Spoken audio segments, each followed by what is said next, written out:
Hello friends, आज के class में हम लोग समांतर श्रेणी का प्रश्नावली 5.2 है उसी का सारा क्वेश्चन को सोल्व करेंगे।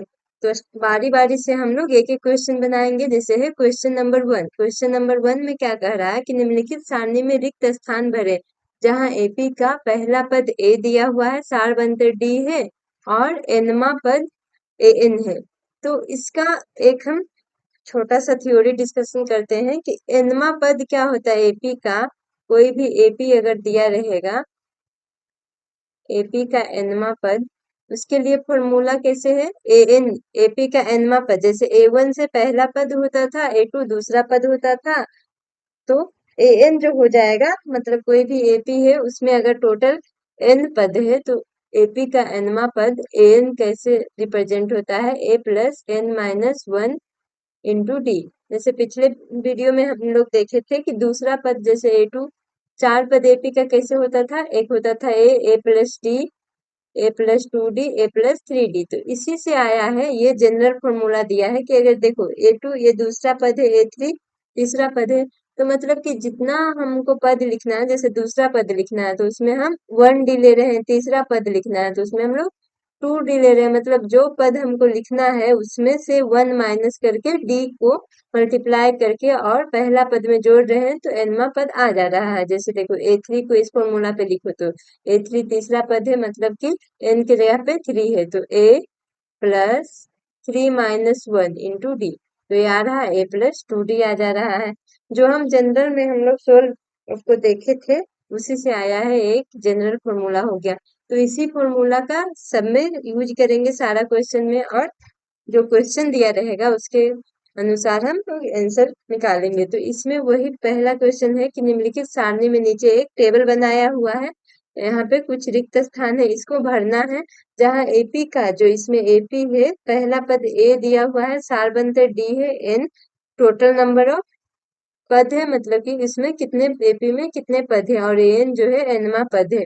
तो इसको बारी बारी से हम लोग बनाएंगे। जैसे क्वेश्चन नंबर, इसमें पहला टेबल का पहला हम टेबल ले लेते हैं। ए दिया हुआ है 7, डी दिया हुआ है 3, एन दिया है 8, और निकालना क्या है, N. N equal to what, N के जगह पे रिक्त स्थान है तो इसी को निकाल करके जो वैल्यू आएगा हम पुट कर देंगे वहां पे।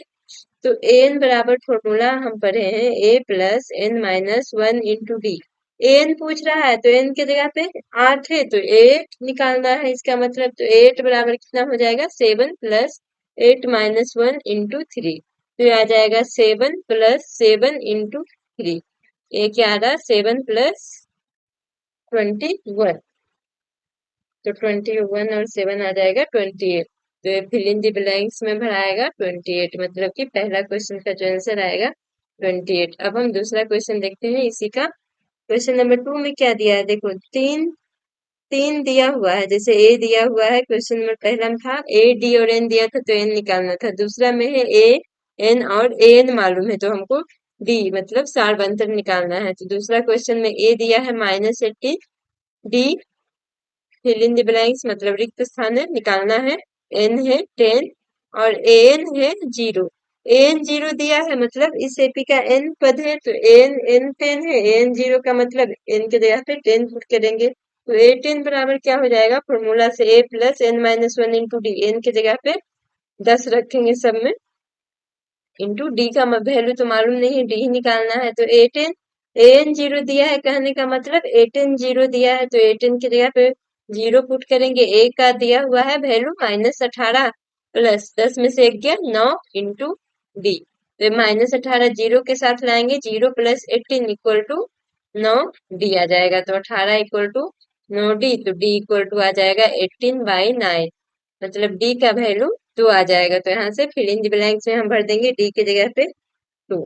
अब थर्ड क्वेश्चन में दिया हुआ ए निकालना है, डी डी है -3, एन है 18, एन है -5। थर्ड क्वेश्चन में है ए को हमको फाइंड आउट करना है। ए इक्वल टू व्हाट, डी है -3 और एन है 18 और ए एन है -5। एन दिया है 18 और ए एन -5 दिया है। एन -5 कहने का मतलब ए 18 -5 है तो A18 बराबर फॉर्मूला रखेंगे A plus N minus one, तो एन की जगह पे 18 रहे तो 18 minus one into D. A18 का वैल्यू दिया है क्वेश्चन में -5। ए तो निकालना ही है तो ए को ए रहने देते हैं। 18 में से 1 गया, 18 में से 1 गया 17, डी का -3 आ जाएगा और -5 17 दिया 51 51 आ जाएगा। ए माइनस में आएगा, इक्वल टू लिखते हैं ए माइनस 51, 51 इधर चला जाएगा तो -5 प्लस 51, तो ये आ जाएगा 56।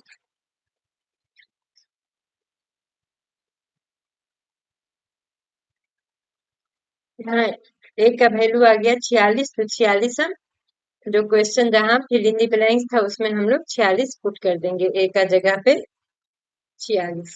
अब क्वेश्चन नंबर 4 में दिया है ए दिया है -18.9, डी 2.5 और एन का मालूम करना है। एन दिया है 3.6। तो क्वेश्चन नंबर 4 देखते हैं। क्वेश्चन नंबर 4 में है ए -18.9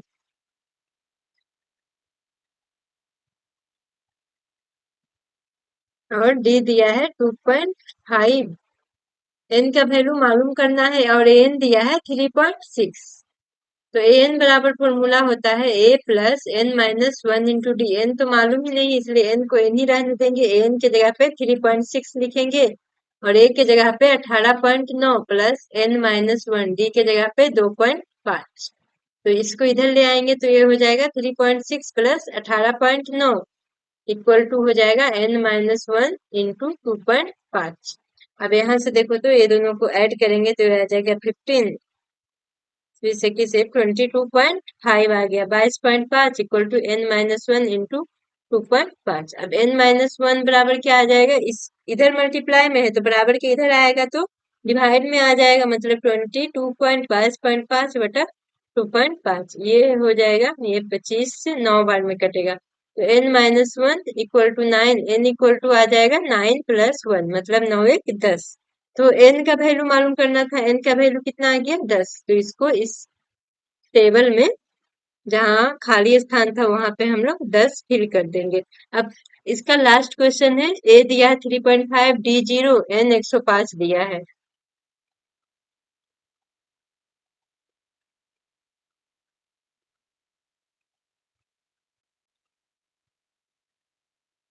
लास्ट क्वेश्चन है ए दिया है 3.5, डी 0 और एन 105 है। तो निकालना है a, n equal to one. तो एन बराबर फॉर्मूला हम फॉर्मूला पे बैठा देंगे। एन इक्वल टू हो जाएगा a plus N minus one into d. अब एन निकालना है तो 3.5 प्लस 105 माइनस एन की जगह पे एन कह रहा मतलब एन का जगह पे 105 रखेंगे इंटू डी का वैल्यू 0। तो देखो 0 से मल्टीप्लाई होगा तो ये तो पूरा टर्म 0 आ गया, मतलब ए 105 जो बचा वो 3.5 आ गया। तो यहाँ से देख रहे हैं कि जो कॉमन डिफरेंस 0 अगर जो सार बनतर 0 दिया है तो जो पहला टर्म है वही 105वां टर्म भी आएगा।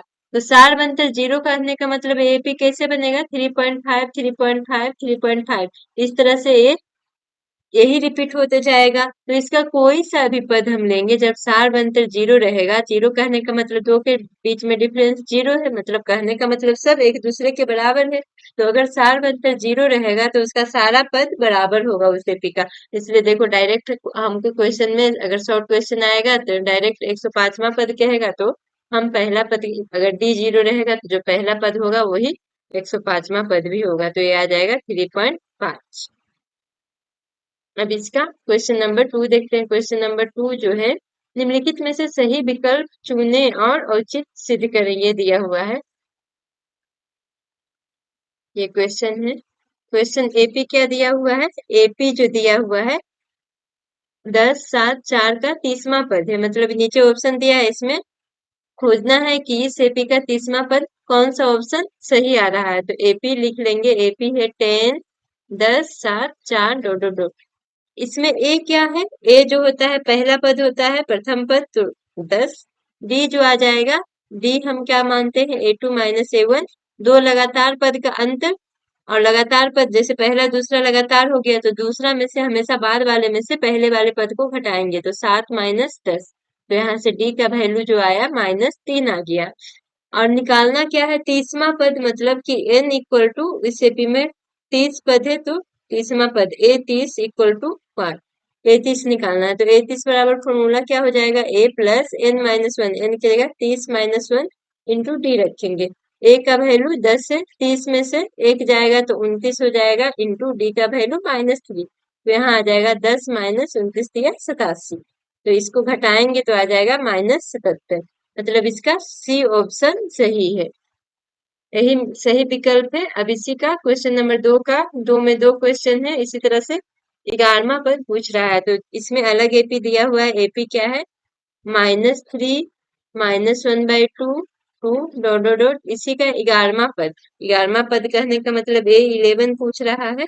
तो इसमें देखेंगे कि एपी में इसमें प्रथम पद है -3, और जो सार बंतर होगा, हम हमेशा पहला और दूसरा, कोई भी लगातार दो पद का अंतर लेते हैं तो हम हमेशा दूसरा में से पहला को, पहला दूसरा पद ही लेते हैं, तो दूसरा में से पहला को घटाते -1/2 माइनस, और ए वन का वैल्यू है माइनस, ये माइनस, ये वाला माइनस है फॉर्मूला वाला, और a1 का वैल्यू -3 है, तो -1/2 प्लस 3, ये आ जाएगा -1 प्लस 6/2, तो डी कितना आ गया 5, ए दिया हुआ था -3, निकालना क्या था 11वां पद, ए आ गया -3 और डी 5/2, तो 11वां पद मतलब A11 निकालना है, तो a plus n-1 into d. अब a प्लस, a का वैल्यू -3 है तो हम डायरेक्ट यहाँ पे सबका वैल्यू रखेंगे, और n के जगह पे 11 है तो 11 -1, डी के जगह पे 5/2 है, तो a11 बराबर आ जाएगा -3 प्लस 10 इंटू 5/2, यहाँ से कट जाएगा 5 बार में 10, तो a11 बराबर आएगा -3 प्लस 25, 5 इंटू 5 मल्टीप्लाई करेंगे तो 25 आ जाएगा, तो a11 22 आ जाएगा, मतलब कि इसका कौन सा ऑप्शन सही हो रहा है, ऑप्शन नंबर बी। तो ये हो गया दूसरा क्वेश्चन। अब हम इसका अगला क्वेश्चन देखते हैं, क्वेश्चन नंबर 3। क्वेश्चन नंबर 3 में कह रहा है कि निम्नलिखित एपी में रिक्त स्थान को खोजें, रिक्त स्थान का पद को खोजें। तो एपी नीचे जो दिया हुआ है सब एपी है, इसमें जो रिक्त है, जो डॉट डॉट डॉट दिखाया हुआ है, वो फिल इन द ब्लैंक से इसको भरना है, मतलब यहाँ पे जो पद है वो कौन सा होगा। तो इसका भी पहला क्वेश्चन उसी तरह से बनाएंगे, एक ही फॉर्मूला है an वाला, उसको यूज करेंगे। यहाँ पे डॉट डॉट डॉट A26, तो ये देखो, तो एपी में है तो ये पहला पद हो गया, ये कौन सा पद हो जाएगा, फिल इन द ब्लैंक्स में हमको दूसरा पद निकालना है, सबका पद ही खोजना है, तो A2 निकालना है। अब A दिया है 2, D हमको मालूम नहीं है, और ये ये n दिया है, n इसमें टोटल कितना पद हुआ, 1 2 3, देखो एपी यहाँ पे खत्म हो जा रहा है, इसके आगे नहीं है, तो टोटल पद 3 है। तो ये क्या दिया हुआ है, ये जो है तीसरा पद, मतलब A3 दिया हुआ है 26, तो अब A3 बराबर हम क्या लिख सकते हैं, a plus 3-1 into D, D हमको मालूम नहीं है, तो A3 26, a मालूम है, डी 2 प्लस 3 में से 1 घटाएंगे तो 2 डी आ जाएगा। अब 26 में से इधर ले आए 2 को तो माइनस हो गया 2D, 26 में से, तो ये D का वैल्यू यहाँ से क्या आ गया, 12 बार में कट जाएगा, तो D का वैल्यू आ गया 12। हमको D नहीं निकालना है, क्या निकालना है, A2 निकालना है, तो A2 बराबर हम जानते हैं कि दूसरा पद जो होता है, या तो फॉर्मूला पे बैठा है या डायरेक्ट याद है, तो A प्लस, अगर दूसरा पद निकालना है तो 1D होगा, तीसरा पद निकालना है तो A प्लस 2D आता, मतलब जितना पद निकालना रहेगा हम डायरेक्ट भी लिख सकते हैं। तो A का वैल्यू 2 है और D का वैल्यू है 12 आ गया, तो दूसरा पद जो A2 आएगा वो 14 आएगा, तो फिल इन द ब्लैंक्स में भरा जाएगा 14, ये आ जाएगा 40। अब इसी का क्वेश्चन नंबर 2 है, इसमें देखो पहला पद हमको मालूम नहीं है 13, दूसरा है 13, तीसरा भी मालूम करना है, और चौथा पद दिया हुआ, इसमें दिया कितना है, A1 हमको मालूम करना है, A2 दिया है 13, A3 दिया है, नहीं दिया है, मालूम करना है, और A4 दिया है 3। तो देखो हम कोई सा भी पद क्वेश्चन में यहाँ पे दिया है, दूसरा पद, तीसरा, अब चौथा पद, तो हम निकालते हैं जो लगातार पद का अंतर होता है। तो इसमें देखो 2 पद दिया है लेकिन ये दोनों लगातार नहीं है, अगर लगातार पद हमको मालूम रहता तो डी मालूम हो जाता, और डी से तो डायरेक्ट हम इसके अगला पद लिख सकते थे, कैसे लिखते हैं, इसमें किसी का कोई भी एपी का अगला पद लिखना होता है तो उसके पहले वाले पद में हम डी जोड़ देते थे तो अगला पद लिखा जाता था। तो हमको इसमें डी ही मालूम नहीं है तो सबसे पहले तो डी मालूम करेंगे। तो A2 बराबर 13 दिया है, कहने का मतलब A प्लस डी बराबर 13। इसको इक्वेशन 1 मान लेते हैं और A4 बराबर 3 दिया है। तो A plus 3D equal to 3। देखो फॉर्मूला पे पुट भी करेंगे तो A plus N minus one into D होगा। तो एन के जगह पे 4 है तो 4 माइनस वन 3D ही आएगा, या फिर डायरेक्ट पुट करें। अब इसमें देखो तो यहाँ पे हमको इक्वेशन 1 में A प्लस डी मालूम है 13, तो इसको हम लिख नहीं सकते A plus D plus 2D। Equation आसान सोल्व आसान करने के लिए 3D को हम लिख सकते हैं D प्लस 2D बराबर 3। अब A प्लस डी का वैल्यू फ्रॉम इक्वेशन 1 से समीकरण 1, इक्वेशन कहने का मतलब समीकरण 1 से A प्लस डी, यहाँ पे इक्वेशन 1 से A प्लस डी का वैल्यू रखेंगे 13, तो 13 प्लस 2D बराबर आ जाएगा 3। यहाँ से देखो तो 2D बराबर आ जाएगा 3 माइनस 13। तो D इक्वल टू आ जाएगा, इधर घटाएंगे तो -10 आ जाएगा, इधर 2, इधर डिवाइड में आ जाएगा। D का वैल्यू आ गया -5। लिखना क्या था, A1 लिखना था और A1 लिखना था और A3 लिखना था। तो यहाँ से A1 जो आ जाएगा, A1 को तो हम इससे निकाल लेंगे। A plus D equal to 13 था तो डी का वैल्यू रखेंगे -5, तो A -5 इक्वल टू 13। तो A इक्वल टू आ जाएगा 13 प्लस 5 बराबर 18। तो A का वैल्यू मालूम चल गया, A का वैल्यू इस समीकरण से ही मालूम चल गया।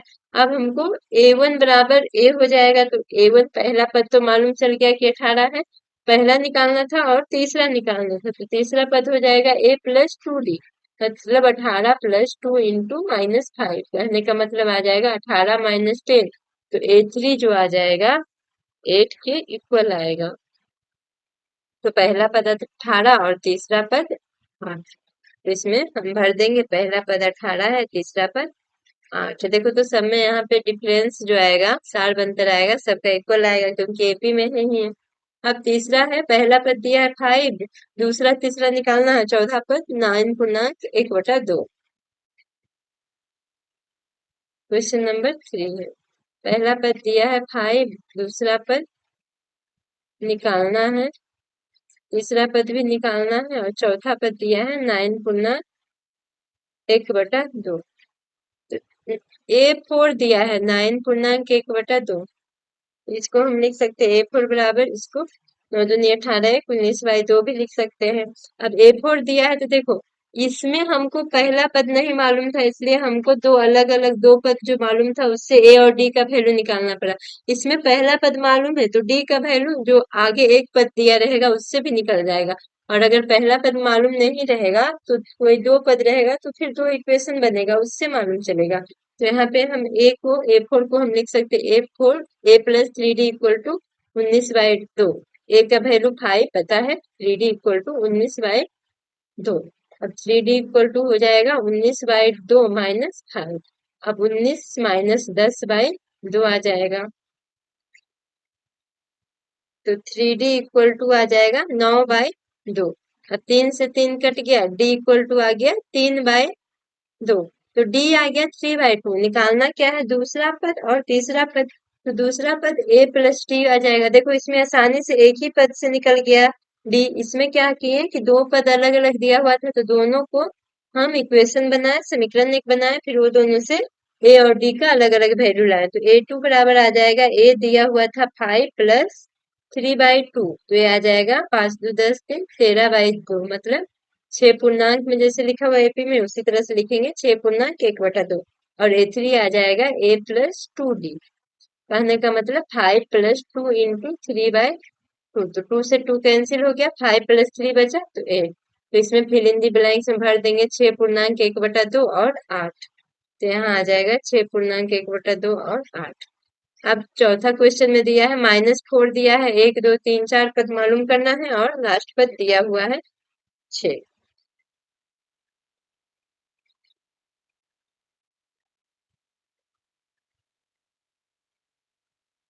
चौथा क्वेश्चन है -4 दिया है और ये 4 पद मालूम करना है बीच वाला, और लास्ट वाला 6 दिया है। तो यहाँ पे भी ए मालूम है, तो एक ही इक्वेशन से आसानी से पता चल जाएगा।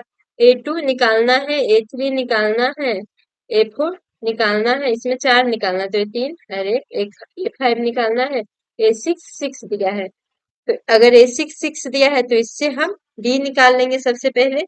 A6 इक्वल टू 6, तो A6 बराबर यहाँ पे लिख सकते हैं A+6 - 1 इंटू डी बराबर 6। एन का वैल्यू फॉर्मूला लगाया है, ए का value -4 + 5 into D equal to 6। 5D equal to आ गया 6 प्लस -4 इधर था तो ये आ जाएगा 6 + 4, -4 इधर था इधर जाएगा तो प्लस में चेंज हो जाएगा। 5D equal to 10, D equal to आ गया 2। तो अब डी इक्वल टू 2 आ गया तो A2 क्या लिखेंगे, A+D A2 हो जाएगा। देखो 2 पूछ रहा था तो एक डी जोड़े हैं, तो ए का वैल्यू है -4 + 2, तो ये आ जाएगा -2। अब A3 निकालेगा, 3 पूछ रहा है तो ए में हम 2D को जोड़ेंगे, जितना पूछेगा उतना से एक कम डी को जोड़ेंगे, तो -4 + 2 इंटू 2, तो -4 + 4 0 आ जाएगा। चौथा पद पूछ रहा है तो चौथा पद A4 A+3D हो जाएगा, मतलब -4 + 2 3 इंटू 2, -4 + 6, ये आ जाएगा 2। और पांचवा पद A5 जो आएगा A+40 बराबर -4 + 4 इंटू 2 इक्वल टू आ जाएगा -4 + 8 हो। देखो या तो इस तरह से निकालो या फिर ये तो हो गया लॉन्ग प्रोसेस है। शॉर्ट प्रोसेस से हमको डी मालूम चल गया तो हम जानते हैं कि कोई सा एपी में भी अगला पद निकालने के लिए उसके पिछले पद में कॉमन डिफरेंस जोड़ते हैं, सारवंतर जोड़ते हैं। तो सारवंतर 2 आया है तो दूसरा पद निकालना है, मतलब इसके पहले -4 है तो इसमें सारवंतर जोड़ेंगे तो -4 में +2 ऐड करेंगे तो आ जाएगा -2। अब इसके अगला निकालना है तो ये इसमें हम सारवंतर जोड़ेंगे तो -2 + 2 0 आ गया। इसके अगला निकालना है तो इसमें हम डी जोड़ेंगे तो 0 + 2 2 आ गया। इसके अगला निकालना है तो इसमें हम सारवंतर कहने का मतलब डी जोड़ेंगे तो ये आ जाएगा 4। इस तरह से ये चारों पद निकल गया, फिल इन द ब्लैंक्स पूरा हो गया। -2 0 2 4 यहाँ लिख देंगे -2 0 2 और 4। अगला में दिया है क्वेश्चन नंबर 5 है, पहला पद नहीं मालूम है, दूसरा है 38 और 3 और फिर -22।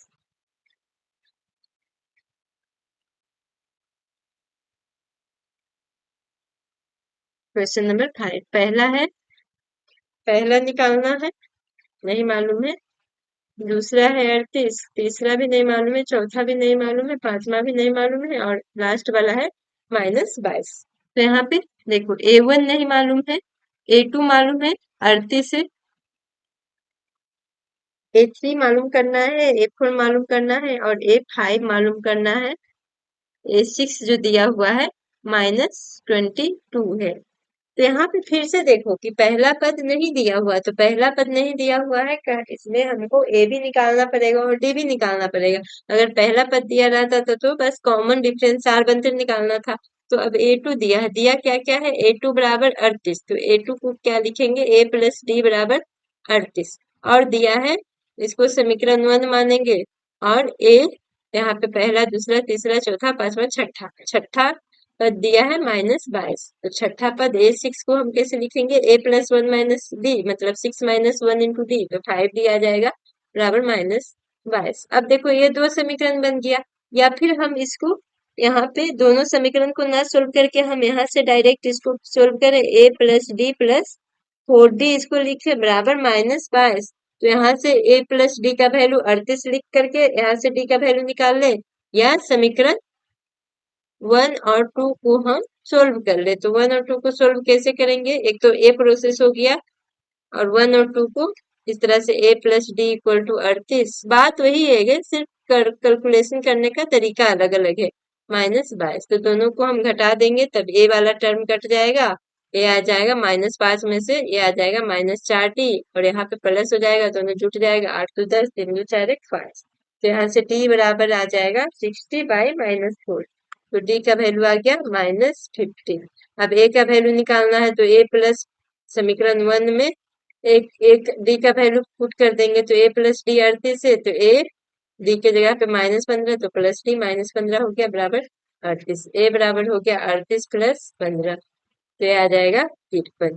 दोनों को जोड़ेंगे तो पहला पद मालूम हो गया, A1 कितना मालूम आ गया 38, A2 मालूम ही था, हमको निकालना था A3, तो A3 आ जाएगा A प्लस, फिर उसी तरह से 38 में से दूसरा पद 38 दिया था तो तीसरा पद 38 में से सार बनकर जोड़ेंगे, मतलब -15 करेंगे, या फिर फॉर्मूला से A प्लस 2D करेंगे यहाँ से। तो A का वैल्यू आ गया 53 और प्लस 2 इंटू -15, तो 53 माइनस 30 आ गया, 53 माइनस 30 घटाएंगे तो आ जाएगा 23। A4 A प्लस 3D आ जाएगा बराबर 53 प्लस 3 इंटू -15, 53 माइनस 45 आ जाएगा, 53 में से 45 गया तो ऐसे भी 23 में से 15 जाएगा अगला पद, तो 13 में से 5 गया 8, 53 में से भी 45 घटाएंगे तो 8 ही आएगा। A5 बराबर आ जाएगा A plus 4D, 53 plus 4 into -15, तो 53 माइनस 60, तो ये आ जाएगा 10 में से 3 गया 7, ये आ जाएगा -7। देखो पहला पद में से फिर वही सार बनकर जोड़ेंगे, तो यहाँ सार बनकर निगेटिव में है, तो जोड़ेंगे तो आ जाएगा 8 -15, वैल्यू आ जाएगा -7। तो इस चारों वैल्यू को हम लोग फिल इन द ब्लैंक्स में भर देंगे। इसी तरह से कोई भी क्वेश्चन दिया रहेगा, 2-3 टर्म दिया रहेगा, तो उससे हम आसानी से या तो पहला पद पता कर सकते हैं, या फिर कोई सा भी पद पूछेगा तो हम एपी का निकाल सकते हैं। अब हम क्वेश्चन नंबर 4 देखते हैं। क्वेश्चन नंबर 4 में दिया हुआ है कि एपी का एक एपी दिया हुआ है, एपी क्या दिया हुआ है 3, 8, 13, 18, कह रहा है इसका कौन सा पद 78 है, तो हम मान लेते हैं कि इसका, माना कि एन पद, एन नहीं सॉरी एनवा पद एपी का 78 है। कहने का मतलब एनवा पद कहने का मतलब एन जो है 78 है, तो एन निकालेंगे मतलब ए प्लस एन -1 इंटू डी बराबर 78। अब यहाँ से ए कितना है, इस क्वेश्चन से A3 दिया है, डी हो जाएगा, हमेशा A2 -A1 करते हैं, तो 8 में से 3 घटा देंगे 5, तो यहाँ से ए का वैल्यू 3 पुट कर देंगे। एन तो निकालना ही है, कौन सा पद, तो एनवा पद हम माने, तो एन निकालना है, 5 इक्वल टू 78। अब n-1 इंटू 5, इधर 3 प्लस में था, इधर जाएगा 78 -3, ये आ जाएगा 78 में से 3 गया 75, n-1 इंटू 5, अब 5 से कट जाएगा 15 बार में, तो यहाँ बचेगा n-1 equal to 15, n equal to आ जाएगा 15 प्लस 1, मतलब n इक्वल टू 16, तो 16वां पद जो एपी का आएगा, जो एपी दिया हुआ था उसका 16वां पद 78 आएगा। अब हम क्वेश्चन नंबर 5 में देखते हैं कि निम्नलिखित एपी में से प्रत्येक में पदों की संख्या ज्ञात कीजिए। इसमें कहा है कितना नंबर ऑफ टर्म है, मतलब पद की संख्या कितना, इसमें टोटल कितना पद है। तो पहला में दिया है 7, 13, 19, 205, तो हम मान लेते हैं कि माना कि एपी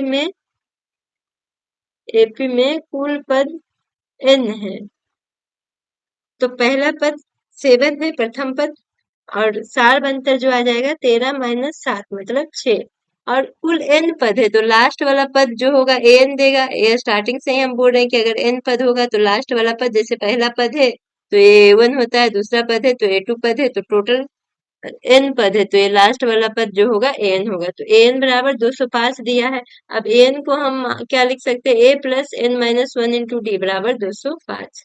अब a का वैल्यू पुट करेंगे 7 प्लस n-1 इंटू डी का वैल्यू 6 बराबर 205, यहाँ से आ जाएगा n-1 इंटू 6 बराबर 205 माइनस 7, 15 में से 7 गया 8, ये 9, n-1 इंटू 6, अब 6 से कटाएंगे तो 833 आ रहा है, तो n-1 बराबर 33, तो n बराबर आ जाएगा 33 प्लस 1, मतलब कि इस एपी में टोटल कितना पद होगा, तो 34 पद होगा, यही आंसर हो जाएगा। इसमें एक क्वेश्चन और दिया है उसी तरह से, तो हम इसको बना लेते हैं।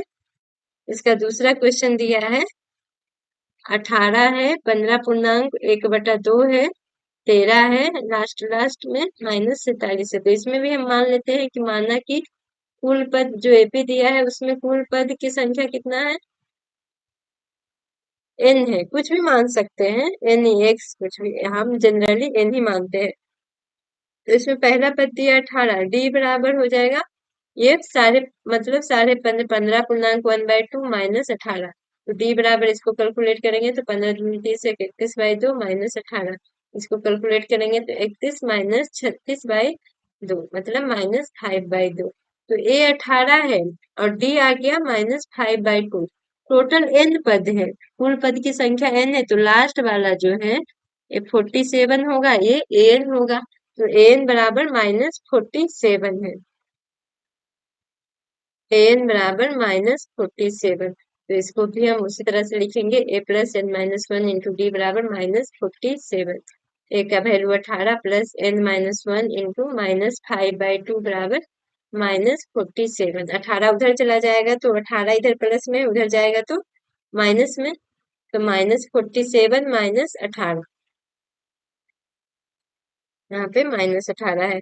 n माइनस 1 इंटू -5/2 बराबर 8 7 15 4 1 5 1 6 -65। ये देखो माइनस से माइनस कैंसिल हो जाएगा, दोनों मल्टीप्लाई है तो भागा में चला जाएगा। ये 15 आ जाएगा, 13 सॉरी 15 नहीं 13 आ जाएगा, 13 25 65। और इधर से n माइनस 1 बराबर आ जाएगा 13 इंटू 2, तो 13 दूनी 26। तो n बराबर आ जाएगा 26 प्लस 1 मतलब n का वैल्यू आ जाएगा 27। तो ये जो एपी दिया है इसमें टोटल पद कितना है 27, तो कुल पदों की संख्या एपी में 27 आएगा, 27 में 27। क्वेश्चन नंबर 6 में दिया हुआ है कि जांचे कि क्या एपी 11852 का एक पद -150 है। तो इसको बनाएंगे कैसे? कहने का मतलब क्वेश्चन में पूछ रहा है कि जो एपी दिया है क्या इसका कोई सा भी पद -150 आएगा। तो देखो तो एपी क्या दिया हुआ है 11852 डॉट डॉट डॉट, कह रहा है कि इसका कोई सा भी पद मतलब कहीं जाकर के एक पद इसका -150 होगा या नहीं, यही चेक करना है। तो इस एपी में पहला पद a18 दिया है और डी होता है a2 माइनस a1। तो डी का वैल्यू आ जाएगा 8 माइनस 11 बराबर -3। अब हम मान लेते हैं, इसमें पूछ रहा है कि कौन सा कोई पद -150 है कि नहीं, तो हम इसको मान लेते हैं कि माना कि nवा पद एपी का जो एपी दिया है वो -150 है। कहने का मतलब क्या हो गया, अब इससे जब मान लिए तो कहने का मतलब an इक्वल टू -150। अब an बराबर फॉर्मूला क्या होता है, a plus n minus 1 into D सार बनकर बराबर -150। a का वैल्यू यहाँ पे a का वैल्यू जो है 11 है, 18 बाय मिस्टेक लिखा गया है, a का वैल्यू 11। तो एक की जगह पे 11 रख देंगे, प्लस n तो निकालना ही है कि कौन सा पद इसका 150। हम मान लिए कि nवा पद 150 आया तो हम चेक करेंगे कि कौन सा पद 150 है। डी का वैल्यू -3 बराबर -150। अब n माइनस 1 इंटू -3, अब इधर 11 प्लस में है तो बराबर के उस साइड जाएगा तो माइनस में हो जाएगा, मतलब -150 -11। अब इसको सोल्व करेंगे तो n माइनस 1 इंटू -3 बराबर 150, 11 इसको करेंगे तो -161 आ जाएगा। अब n माइनस 1 बराबर -161 बाई -3, तो ये आ जाएगा 161/3। ये कुछ पूर्णांक मतलब दशमलव में आ जाएगा, 3 5 15 3 3 9 ये 53.33 आ जाएगा। तो n माइनस 1 बराबर 53.3 आया, तो n बराबर आ जाएगा 53.3 प्लस 1। कहने का मतलब है कि n का वैल्यू जो आ रहा है 54.3। कहने का मतलब है कि n का वैल्यू एक फ्रैक्शन में आ रहा है, मतलब भिन्न में आ रहा है। जैसे ही भिन्न में आ रहा है तो ये n जो हमेशा आना चाहिए, कोई भी एपी का जो नंबर ऑफ टर्म आना चाहिए वो पॉजिटिव इंटीजर होना चाहिए। पॉजिटिव इंटीजर कहने का मतलब हो गया कि धनात्मक पूर्णांक, जो एक पूर्णांक आना चाहिए। n का वैल्यू हमेशा पूर्णांक में आना चाहिए। पूर्णांक में कहने का मतलब 1 2 3 4 और हमेशा प्लस में धनात्मक पूर्णांक आना चाहिए। तो ये पूर्णांक नहीं है, ये क्या है, एक भिन्न है। तो जैसे ही भिन्न हो गया मतलब कि एपी का कोई पद -150 नहीं है, ए हो जाएगा आंसर। क्यों, देखो कहने कोई भी सब एपी लेते, जैसे यही एपी दिया हुआ था तो इसमें हम क्या मान रहे थे कि इसका पहला पद दूसरा पद तीसरा पद, कहीं 2.5वां पद हम नहीं मान रहे थे या फिर जो भी दशमलव में नहीं मान रहे थे, हम हमेशा एक पूर्णांक नंबर ले रहे थे। तो एपी का एन जो हमेशा आना चाहिए वो पूर्णांक में आना चाहिए, और यहाँ हम देख रहे हैं कि एन पूर्णांक ना करके एक भिन्न में आ रहा है, इसलिए एपी का पद जो -150 आएगा इस एपी का पद नहीं होगा। एपी का 31वां पद ज्ञात कीजिए जिसका 11वां पद 38 और 16वां पद 73 हो। तो एपी का निकालना क्या है, 31वां पद, मतलब ए 31 इक्वल टू व्हाट, दिया क्या है, 11वां पद दिया है, मतलब ए 11 38 दिया है और 16वां पद ए 16 बराबर 73 दिया है। तो देखो 31वां पद निकालने के लिए हमको फॉर्मूला, कोई भी सारा पद निकालने के लिए हमको पहला पद चाहिए और सारबंतर चाहिए, तो वो तो दिया नहीं है, तो ये दो पद दिया हुआ, तो इससे हम लोग पहला पद और सारबंतर निकालेंगे। उसी तरह से जैसे हम देखे थे क्वेश्चन नंबर 3 में, जो पहला पद ना दे करके दूसरा तीसरा दे रहा था और खाली खाली स्थान में भरना था, तो उसमें हम क्या निकालते, दो इक्वेशन, दो समीकरण बनाते थे। तो ए 11 बराबर 38 है, मतलब ए प्लस 10 डी बराबर 38 हो जाएगा। ए 16 बराबर 73 है, तो ए 16 बराबर 73, ए प्लस 15 डी बराबर 73 हो जाएगा। फिर या तो इस दोनों को इक्वेशन बना के सोल्व करें, या फिर इसको हम लिख सकते हैं, यहाँ पे ए प्लस 10 डी दिया है तो 15 डी को हम लिख सकते हैं 10 डी प्लस 5 डी। इससे आसानी होता है निकाल कैलकुलेशन करने में। तो ए प्लस 10 डी का वैल्यू अब आ गया 38 प्लस 5 डी इक्वल टू 73। तो 5 डी इक्वल टू आ जाएगा 73 माइनस 38। 13 में से 8 गया 5 और 6 में से 3 गया 3। 5 डी बराबर 35, डी बराबर 7। अब डी का वैल्यू 7 आ गया, तो हम कोई सा भी में, या तो इसमें या इसमें हम डी का वैल्यू रख के प्रथम पद निकाल लेंगे। तो ए प्लस 10 डी बराबर 38 है, तो ए प्लस 10 इंटू 7 बराबर 38। अब ए जो आ जाएगा 38, 10 7 70, ए माइनस में चला जाएगा, तो यहाँ से वैल्यू आ जाएगा 10 में से 8 गया 2 और 6 में से 3 गया 3। मतलब इसका जो आएगा पहला पद माइनस 32 आएगा और कॉमन डिफरेंस जो सार बनकर आया 7 आया। तो निकालना क्या है, पहला पद मालूम चल गया, 31वां पद निकालना। जब पहला पद ए बराबर आ गया -32 और डी मालूम है, जैसे ही पहला पद और सार बनकर मालूम चल गया, तो कोई सा भी पद निकाल सकते हैं फॉर्मूला का यूज करके, ए प्लस 31 माइनस 1 इंटू डी। ए का वैल्यू -32, 31 में से 1 घटाएंगे 30 इंटू 7, -32 प्लस ये 210 आ जाएगा, 10 में से 2 गया 8, ए भी बच गया 10 में से 7, और ये मतलब कि 31वां पद जो एपी का आएगा वो 178 आएगा। यही इस क्वेश्चन का आंसर आ जाएगा। देखो दो पद दिया हुआ था, तो दो पद से दो इक्वेशन बना, उससे हमको प्रथम पद और सारबंतर निकाल लिए। उसके बाद जो भी पद दिया है उसको हम आसानी से निकाल सकते हैं। अगला दिया हुआ एक एपी में 50 पद है, कहने का मतलब एन का वैल्यू हम मान लेते हैं 50 है, जिसका तीसरा पद कहने का मतलब ए3 दिया है, और अंतिम पद 106 है। यहाँ पे देखो क्वेश्चन को थोड़ा सा घुमा करके लिखा है, कुल 50 पद है, मतलब अंतिम पद जो होगा एनवा पद होगा, वही अंतिम पद 50वां पद होगा।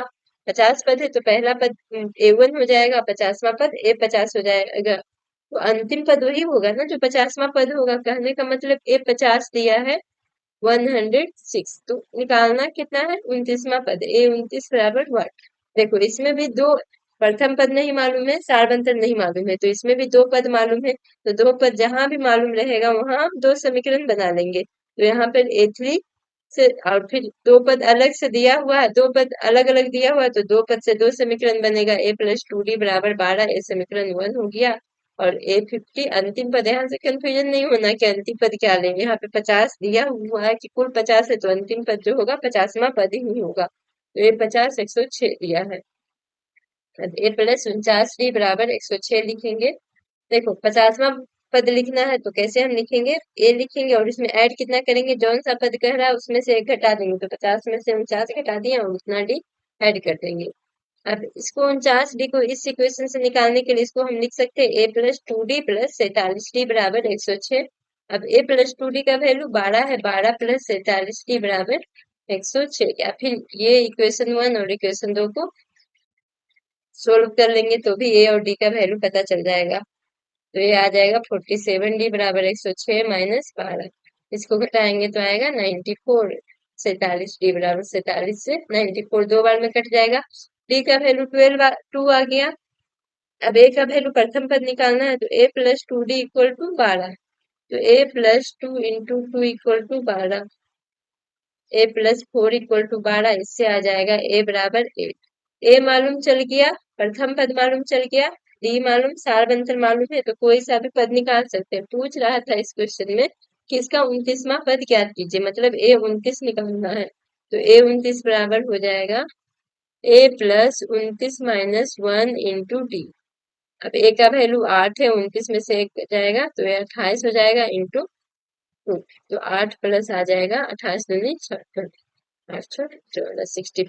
तो इसका जो क्वेश्चन का 29वां पद आएगा वो 64 आएगा।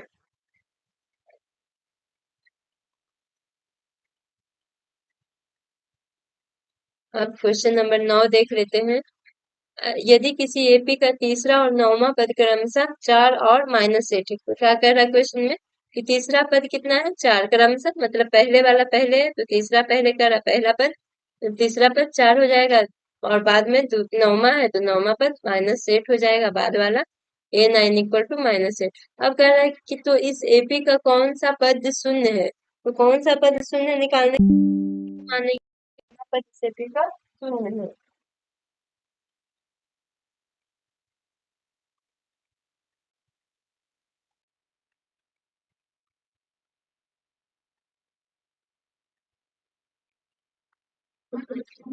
नवा पद जब शून्य होगा तो कहने का मतलब कैसे निकालेंगे कि शून्य आएगा, तो हम इसमें देखना पड़ेगा जब हमको प्रथम पद और सार अंतर पता रहेगा। तो 2 दिया है, फिर हम 2 इक्वेशन निकालेंगे। A3 बराबर 4, तो A प्लस 2D बराबर 4 और A9 बराबर -8, मतलब A प्लस 8D बराबर -8। फिर इसको हम उसी तरह से लिख देंगे A प्लस 2D। इसमें जितना दिया रहेगा कि इसका वैल्यू हम यहाँ पे पुट कर सके। A plus 2D plus 6D equal to -8, इसका value 4 plus 6D equal to -8। अब 6D इक्वल टू आ जाएगा -8 माइनस 4, D इक्वल टू आ जाएगा 8 4 12, यहाँ पे -12 बाई 6 इधर गुना में था तो इधर आ जाएगा, तो भाग में आ जाएगा -2, तो D का वैल्यू आ गया -2। अब A plus 2D equal to 4 था, तो यहाँ पे A प्लस 2 इंटू -2 बराबर 4, यहाँ से 2 इंटू -2 करेंगे आ जाएगा -4, इधर जाएगा, इधर -4 आएगा तो इधर जाएगा तो प्लस में 4, A इक्वल टू 8। अब कह रहा है कि इस एपी का क्या कोई पद शून्य है, मतलब कोई पद शून्य है या नहीं, तो कहने का मतलब कि एपी जो लिखेंगे उसमें कहीं पे 0 आएगा कि नहीं। तो हम इसमें भी मान लेंगे कि माना कि एपी का, अब हम मान लेते हैं कि माना इस एपी का जो एपी दिया हुआ है, एपी का जिस एपी का ये पद तीसरा और नौवां पद, चौथा और नौवां पद दिया था, माना कि इस एपी का nवां पद शून्य है, कहने का मतलब n इक्वल टू 0। तो अब हम देख लेते हैं कि इसमें चेक करना था है या नहीं, तो a plus n minus 1 into D equal to 0। A का value 8 plus n minus 1, D का वैल्यू -2 इक्वल टू 0। अब n minus 1 into -2 equal to, ये आ जाएगा 0 -8, n माइनस 1 इक्वल टू, इधर -2 गुना में है तो इधर जाएगा तो भागा में आ जाएगा n माइनस 1 बराबर 4। तो n बराबर 4 प्लस 1, मतलब n बराबर 5 आ गया। तो देखो 5 आ गया कहने का मतलब है पूर्णांक आ गया, तो इसका कहने का मतलब है कि इस एपी का जो पांचवा पद आएगा n5, मतलब पांचवा पद इस एपी का शून्य आएगा। अब हम क्वेश्चन नंबर 10 देख लेते हैं, 9 तक तो बना लिए थे। क्वेश्चन नंबर 10 में क्या कह रहा है कि किसी एपी का 17वां पद उसके 10वें पद से 7 अधिक है। एपी का समान अंतर, या इसी को समान अंतर को भी हम लोग सार अंतर भी बोलते हैं। एपी का 17वां पद दिया, कौन कौन सा पद है, A17 और A10 दिया है। अब क्या कह रहा है क्वेश्चन से, प्रश्न से कह रहा है कि इसका जो 17वां पद है, मतलब A17 जो है, इसके 10वें पद से कंपेयर किससे कर रहा है, 10वें पद से 7 अधिक है। मतलब A10 जितना 10वां पद है, A10 से मान लेते हैं उससे 7 अधिक, तो 17वां पद है। अब देखो तो A10 A से 17 बराबर A10 प्लस 7 दिया है, तो A17 को हम लिख सकते हैं A प्लस 16D और A10 को हम लिख सकते हैं A plus 9D। A plus n minus 1 into D के फॉर्मूला पे प्लस 7, तो A से दोनों तरफ A है तो कैंसिल हो जाएगा। अब 16D माइनस, इधर D प्लस 9D प्लस में था, D वाले को एक तरफ ले जाएंगे तो 16D minus 9D equal to 7, 16 में से 9 घटाएंगे 7D इक्वल टू 7, तो D इक्वल टू 7/7, कहने का मतलब D 1 है। तो D1 कहने का मतलब है कि यही सार बनता, डी को ही हम सार बनते, तो इस क्वेश्चन का आंसर जो आएगा एक आएगा। अब क्वेश्चन 11 में उसी तरह से दिया हुआ कि एक एपी दिया है, कौन कौन सा, 3, 15, 27, 39। अब इसमें कह रहा है कि कौन सा पद, उसमें दिया हुआ था कि जो आ जाएगा इसका 17वां, इसका 17वां पद कह रहा था 10वें पद से 7 अधिक। इसमें कह रहा है कि कौन सा पद उसके 54वें पद से 132 अधिक होगा। तो हम मान लेते हैं कि एनवा जो पद है, हम एन को जनरल फॉर्म में मानते हैं, तो एनवा पद उसके 54वें पद से 132 अधिक है। हम क्या मान लिए, क्वेश्चन में पूछ रहा था कि कौन सा पद, तो जो पद मानना था तो हम उसको एन मान लिए। अब यहाँ से क्या आ जाएगा कि एन जो है उसके 54वें पद से, एन जो है 54वां पद हो जाएगा, A54, एन है 54वां पद से कितना अधिक है, तो प्लस 132, मतलब एन जो है 54वां पद से 132 अधिक है। तो एन बराबर लिखेंगे A+n-1 इंटू डी, और इसको भी A+54-1 इंटू डी बराबर 132, सॉरी यहाँ पे प्लस 132 आ जाएगा। तो यहाँ से ए देखो तो कट गया। अब n-1 निकालना है, तो n-1 इंटू डी बराबर इधर आ जाएगा, 54 में से 1 गया तो 53d प्लस 132।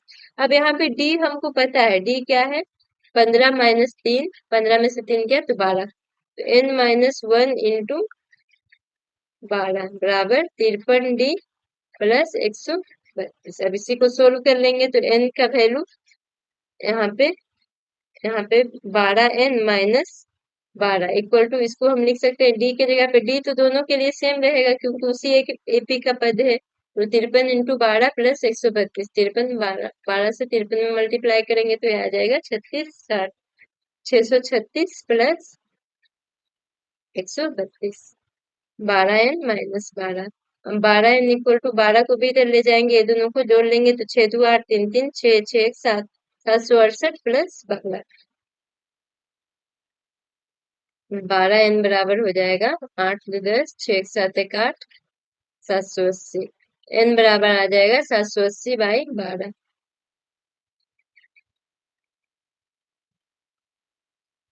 यहाँ पे 12 से अब एक कटता है कि नहीं, इसमें कह रहा था कौन सा पद उसके 54वें पद से, इसमें देख लेते कि कहीं पे कैलकुलेशन तो मिस्टेक नहीं हो गया। 36 12 25 60, 636 प्लस 132, तो 6 2 8 3 3 6 और 6 1 7, इसमें से 8 2 10 और 6 1 7 1 8, तो ये आ जाएगा 12 छक 72 और 12 पचे 60 कट करके, तो n बराबर 65 आ गया। तो n देखो तो, जो इसका क्वेश्चन में पूछ रहा था कि कौन सा पद अधिक होगा, तो n बराबर 65 आ गया। हम माने थे कि nवां पद 54वें पद से 132 अधिक है, तो जो 65वां पद आएगा इस एपी का, वो 54वें पद से 132 अधिक आएगा। अब इसका क्वेश्चन नंबर, अगला क्वेश्चन नंबर है 12। दो एपी का सार बनतर समान है, मतलब कहने का मतलब कोई सा दो एपी दिया हुआ है और उनके 100वें पदों के बीच का अंतर 100 है, तो उनके 1000वें पदों के बीच का अंतर क्या होगा। तो हम मान लेते हैं कि एक का एपी A1 A2 A3 दिया हुआ, इस तरह से an तक जा रहा है, और दूसरा एपी जो है कैसे दिया हुआ, दूसरा एपी का पद B1 B2 से रिप्रेजेंट कर रहे हैं, B3 ये Bn तक जा रहा है, और दोनों में कॉमन डिफरेंस जो है डी जो है सेम है, सार बनतर कह रहा है समान है। तो क्वेश्चन में कह रहा है कि उनके 100वें पदों का अंतर 100 है, मतलब कहने का मतलब इधर ए से रिप्रेजेंट कर रहे हैं तो पहला का हो जाएगा A100 और दूसरा का 100वां पद हो जाएगा B100। यही होगा ना, जैसे दूसरा को हम B1 B2 से रिप्रेजेंट कर रहे हैं, तो क्वेश्चन से कह रहा है कि दोनों के 100वें पदों का अंतर, तो 100वां पद ये हो गया, इसका ये हो गया, दोनों को घटा देंगे तो वो आ रहा है 100। तो 100वां पद को हम इसको कैसे लिखेंगे, A+99D, डी तो दोनों में सेम है, मतलब पहला के लिए A1+99D, ए हो जाएगा माइनस B1 प्लस 99D, दोनों के लिए कॉमन डिफरेंस तो सेम ही होगा, तो दोनों को हम डी डी लिख लिए बराबर 100। अब देखो तो इधर से हो जाएगा A1+99D minus B1 minus 99D बराबर 100।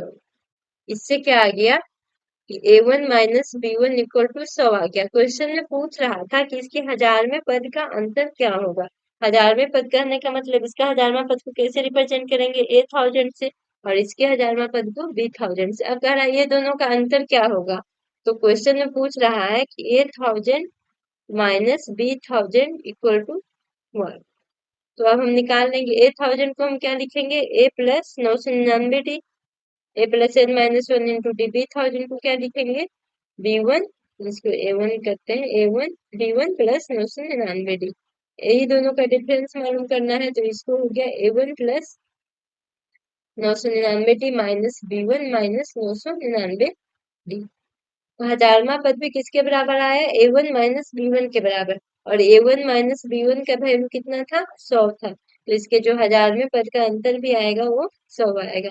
कहने का मतलब इससे ये प्रूव हो रहा है कि अगर कोई भी दो अलग अलग एपी है और दोनों का सार बनतर समान है, तो उसका हर एक पद का अंतर समान होगा। जैसे देखो हम एग्जाम्पल छोटा सा ले लेते हैं, जैसे एक पद है 1 2 3 4 5, इस तरह से शुरू हो रहा है। दूसरा है 10 11 12, इस तरह से अलग अलग है। तो ये दोनों में देखो तो कॉमन डिफरेंस समान है कि नहीं। इसमें भी D1 है, इसमें भी D1 है, तो इसका कोई सा भी दो पद, इसका अगर पहला पद तो इसका भी पहला पद लेंगे, तो 10 में से एक घटाएंगे 9 आएगा।